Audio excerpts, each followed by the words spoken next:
As should be evident to anyone looking on tonight,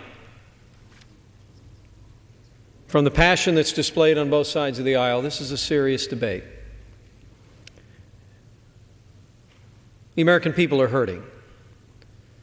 Many millions of Americans have lost their job, and many more are worried that they'll be next.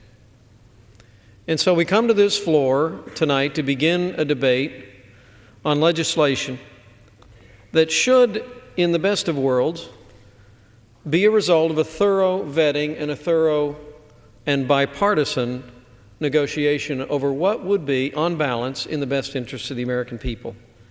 But this legislation falls far short of that standard, and I rise to oppose it. I commend the President of the United States today for coming to Capitol Hill and meeting with House Republicans. It was a frank and cordial discussion. But conversation is not compromise, and the American people deserve to know that Democrats in Congress have completely ignored our new president's call for bipartisanship in the formation of this stimulus bill. In reality, House Democrats have used this moment of national economic crisis to fund big government priorities under the guise of stimulating the economy. As I told President Obama today, we take him at his word, but we urged him to make good on his pledge to challenge his party to set aside partisan differences and bring the best ideas from both parties to the table, and this bill does not accomplish that.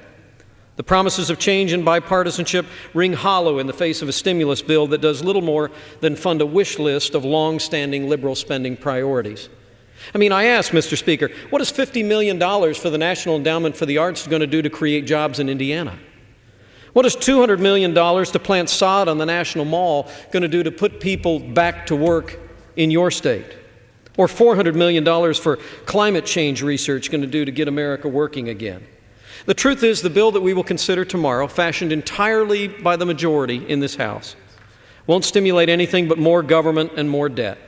The slow and wasteful spending of the House Democrat bill is a disservice to millions of Americans, and Republicans are disappointed, but the American people should be disappointed as well.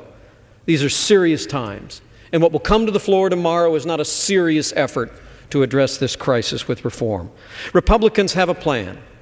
We don't claim to have an exclusive the exclusive right to all the best ideas in the world, but the time-honored tradition of stimulus from this chamber has always included real and immediate and significant tax relief for working families, small businesses, and family farms.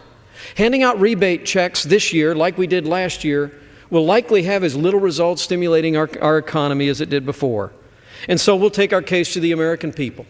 We may lose on the floor tomorrow, but the American people will have a choice between slow and wasteful government spending and a plan that will bring tax relief to working families and small businesses.